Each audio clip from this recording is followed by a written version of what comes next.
Welcome to the Business of Content podcast, a place where you can learn how to use digital and social media to drive your business and personal brand. And now, your hosts, A. Lee Judge and Dontaye Carter. Once again, welcome to the Business of Content podcast, where we talk about content creation and how to use it to connect with your audience. I'm A. Lee Judge. And I'm Dontaye, the PR guy Carter. All right, the PR guy.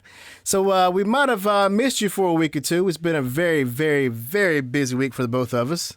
Busy in a beneficial way, though. In a beneficial way. That's right. So, something I noticed from our last podcast, Dontaye, we need to go ahead and give our contact information at the beginning of the show rather than the end. So do the honors. Please give us how they can contact you. I'm everywhere. Facebook, LinkedIn, Twitter, Dontaye Carter, Carter Media Group. That's Dontaye, Dontaye. Follow along. I'm throwing out all kinds of nuggets. Okay. If you're going to keep turning towards me, you need to move your microphone because you need to talk to the audience and not to me. That is true. Make sure our content is quality that we're producing as well. I'm A. Lee Judge. Find me on LinkedIn at A.Lee Judge. And also on my website, contentmonster.com, monsta.com. So, Dontaye, as you may know, I made a little bit of a trip last week. A big trip. A big trip that was very relevant to the topic of our show. Big content? Big content. It was being contents. Yes.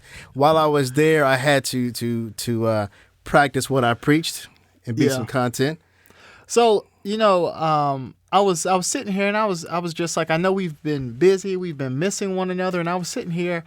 And my way of keeping up with people checking in is checking their social media feeds. Mm-hmm. And I'm checking your social media feeds. You're walking around with a backpack. And I'm sitting over here like, what is he doing? Is he going to school with the kids? What's going on? And then I hear you mention Content Marketing World 2018. And I was just like, okay, what is going on here? And what made you want to go? Talk to me. Fill me in. So this event is what I've heard about for several years. I think it's about 6 to 8 years in the going right now, and it's put on by Content Marketing Institute. And I'm not even so sure when it started if I was even myself keyed into what content marketing would become in terms of the world of marketing.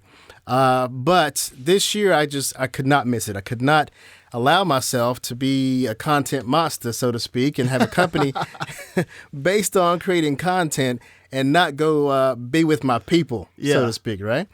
And it was everything that I expected it to be. It was 4,000 people who understood the value of content as it regards to business. Wow, 4,000 people. 4,000. So I felt like I had made some kind of pilgrimage to the content mecca, so to speak. I'm sure Joe Paluzzi, the founder of that, would love to hear that I went to the content mecca. You go to the content mecca. And what are your takeaways? What did you go up there? What did you see? What did you taste? What did you touch? And say, you know what? This is mine. And I want to share this with my clients. Yeah. So as I mentioned in one of my LinkedIn posts, the event is the topics are very wide. So the night before, basically, I went through their app that had their schedule on it and had to just put a star beside the one or two I wanted to go to during each session. Yeah. So for every 1 hour session, there could have been 8 or 9 or 10 sessions going on at the same time. Wow. So you had to pick your track. And most people, won't fit so cleanly into one track. So for me, my interest was, creating content for B2B. It was how to empower sales teams to use that content. And also I wanted to get a taste of what some of the agencies are doing in some ways to better grow a content agency, which is what I'm doing as well. So it was great to be amongst those like-minded people. Yeah. Oh, I know that had to be powerful experience. Yeah. And so some of the tracks, some of the sessions I went to were along those lines. And, even taking the keynotes into consideration as well as the sessions, some of the themes that I could say kind of tied it all together, things that I heard no matter what session I was in, there were things based around attention. Yeah. Like whether it's getting attention of your customer, getting attention of a prospect, getting attention of people internally within your company, or just getting attention of new eyes and new ears on whatever you're promoting or whatever you're selling. or whatever your organization's cause is. So tied to that attention, the next thing that always came up was one of your favorite things, which was telling a good story. Ooh, I love storytelling. In fact, there were at least, and there were probably more, but I saw at least 5 to 6 sessions specifically on storytelling. I love storytelling, don't you? I heard it once or twice. I love storytelling, don't you? I think you might have mentioned it. Ooh. And some of the examples that I saw people give, they range from something I know you hear this a lot, is that people think their company can't tell a story. They don't think they're worthy of a story. And they range from my specialty, which is helping a person be content and tell their story. They are a story. Yeah. All the way up to, big organizations trying to figure out, well, I sell hardware. Where's there a story in that, And I think people came away from some of these sessions learning just how, A, what a story is in terms of business, and 2, how to create a compelling story no matter what industry they're in. The one thing that I think people fail to realize is how long storytelling has been around. This isn't a new concept. It might be new to marketing. It might be new to a few PR agencies. I hope not. But, Yeah. we're talking about stories that traveled from beginning of time, from word of mouth. To the hieroglyphics. We're surrounded by stories, and that's why they resonate so well, because it creates an emotional connection. And so I think people say, oh, brand. It's not your brand until you own your story. And so we have to get down to the nitty gritty of, okay, what is that story? And so, I have a lot of people who tell me, you talk so much in the theory. Give me an example. So I'm gonna start off with an example this time. Okay. And so one of as I mentioned, I work primarily with a lot of attorneys, and I remember I was working with a criminal defense attorney. We're sitting down, and we're preparing for a press conference, and I'm talking to him about his story, and he's like, "Oh man, I don't have a story. And I was like, "Really?" He was like, "No, I don't have a story." I was like, "Well, why are you an attorney?" I'm just an attorney. I was like, "Oh, so you're an attorney because you're just an attorney," and I had to pull, prick, and pry for a little bit, but he finally opened up, and so that's the reporter in you coming out. Oh man, definitely, and I think that's why I love storytelling so much, is because I was a reporter. I understand how a well-told story can really create this emotional connection that money can't buy. But getting back to my story, we need to get back to that when you finish this, because you hit on something very important there. But go ahead. But getting back to that story, so I'm pricking and prying, and finally he said, "You know what, Dontaye?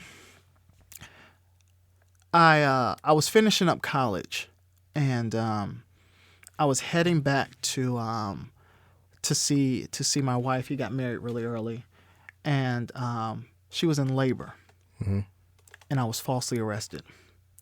He said, "I was pulled over, might have been something dealing with his taillight, and he had a gun on him, but he had all of the legal rights to have that gun in his car, but he was arrested. And so not only is he sitting in a jail cell on Thanksgiving, but while his wife is holding their newborn in the hospital. He was not there for those moments." And I said, "Yo, my brother, this is your story. Like, you're a criminal defense attorney." By the way, we're on the edge of our seat listening to you tell the story of the story. Yeah. But go ahead. But my whole point was, like, why else? If I need a criminal defense attorney, I want somebody who understands what I went through. I want somebody that I can relate to. I want somebody that I know can go to bat for me. And so I'm telling his story, and I'm telling it back to him. And he's wiping his eyes. I was like, "You're wiping your eyes. You're wiping your eyes because it's impactful. But you know who else are going to wipe their eyes? Your target audience is going to wipe their eyes." Those tears are proof. Yeah. Proof that your story is powerful. And so people say, "Well, how do you tell that story?" Well, sometimes that story is being told in a video format. Sometimes it's told in a blog series, right? So there's a doctor that I work with. She just had a child. What do you always see? You always see mothers blogging about their experience into motherhood, right? But you never see that from a physician standpoint. So you've got 15 years of experience, right? With book knowledge that you've taken into a hospital where you're helping these women. Then you finally have a child of your own. What's that experience like? Matter of fact, let's backtrack. What would you maybe do differently with patients going forward now that you have a child, now that you can relate to them 100%? And what's the message that you would share? And so that her story is told over a series of blogs. And so there are different ways that we can tell our story, which goes back to you and being content, be content, and really telling that story. But it's really allowing people to connect with you beyond just your brand, beyond just the building, and beyond just the titles. Time for a soundbite. Dontaye, you have a background as a reporter. Yeah. So storytelling and pulling a story out of someone comes natural to you. So my question is, we've already seen how often, more often than not, business people think there's not a story there. So one of the things I saw in the conference was a whole session on how to pull out a story, of someone. So really quick, give us some tips on, you're talking to a business person who thinks they don't have a story. What are some of the techniques a person can use to pull a story out of somewhere where they think there's no story? You know what's so funny? I've got to do that tomorrow. Okay. So what will you do? And so my whole deal is, let's clear out the schedule, right? Mm-hmm. I need 8 hours from you. Yes, 8 hours. 8 hours? Because we're going to get deep. Can I do it in 3? Yeah. But I want to get deep. I want to get to the nitty gritty. And for me, it's about really showing you the value of your story. So we're going to get in there and we're going to get deep. And I want you to this agenda that you have, clear out your day, because I want you focused on this session. I don't want you focused on anything else. It's hard for you to think about your story when you're thinking about the to-do list. Mm-hmm. And so when we sit down, it's, hey, let's take a step back. Talk to me about your childhood. It's all about getting people comfortable. It's like a psychiatrist session. But it's all about helping people to get comfortable, because it's in their comfort that story comes to life. Okay. Because as long as they're uptight, as long as they're like, I don't have a story, leave me alone. I don't have a story. Why are you picking and prying? I like to get away from pricking and prying. Mm-hmm. Let's sit down and let's talk. Tell me about your childhood. Tell me about your school that you went to. Oh, interesting. So you went to Yale. Wow, that's amazing. Oh, and you went to Yale because your great-grandfather went to Yale. Oh, wow, great-grandfather. And a grandfather before him was a slave that bought his freedom. Wow. And he worked as, that grandfather that bought his freedom worked as a janitor at Yale University. Oh, that's impactful. And some days he would bring his son with him to work and say, one day you could attend this university. And when that child finally attended, when he got old enough and he attended that university, he became the first African-American to graduate from an Ivy League medical school. You see what I'm saying? Mm-hmm. So you start to peel back these layers and you're sitting here like, this is an amazing story. Or you know what? It may not even be about an African-American. It might be about an Irish American. You know what I'm saying? Well, let me ask you this. So You said 8 hours. So a business person would be shied away from, you want me to give up 8 hours of my day to tell you the story? Question is, what are you looking to, what's your output from that? In other words, is this for, I could see 8 hours perhaps being for, if you are working for a company that's going to develop a whole year worth of content, or you're going to develop a whole campaign, I could see putting 8 hours of what would be considered discovery into developing a whole campaign. But that's so how what much it content? Is. Yeah, I was going to clarify for our listeners that we're not doing this. You wouldn't do that to create one article. It's not just creating one article. It's not just creating video. It's about creating it's about taking your story to create a narrative for your company and allowing people to connect with that narrative. And that's why I mentioned about whether it's blogging, whether it's making videos, it's all about identifying, what the story is and what's going to be the best means of showing that story. Because we always talk about showing and not telling. What's the best way to allow people to visualize that story? And then from there, what's the means of distributing that story? So once you understand the big story, then you can go to work. You or I, the company, in this case, an agency or a PR company, whatever, would go to work saying, okay, now we know the story. let's develop means by showing that story, Yes. whether it be writing, video, audio. And from there, we can start creating content because we understand the story well enough to create more and more and more content on repetition based on us knowing the story. Yeah, when I was brought into the Fulton County DA's office, I was their youngest director of public affairs. But what made me such a prime candidate was my understanding of social media, and that was an area that he struggled in. And it's not that he just wasn't great at it. It's just he didn't grow up with it. It's different. I'm a younger guy. I understand social media. What I also understood is the person that everybody sees on the news, the person they see in public, isn't the same person they see on social media. And so when we're talking about those 8 hours, we're talking about really pulling out who you are. Because if there's one thing that I do know, if the person that people meet in public doesn't match the person that they see on social media, doesn't match the person that they see on the news, doesn't match the content, then people get disconnected because they know that's not an authentic person. I need to make sure that when I'm emphasizing for someone to be content, that I also let them know to be authentic content. Yeah. Be the real content you are. Authenticity matters. Okay, well, Dontaye, to wrap up today's quick show and recap of the things that, I learned at Content Marketing World and things that I thought about related to you so much in regards to storytelling. Every time I heard the term storytelling, I thought, Dontaye should be hearing this because he's the master storyteller.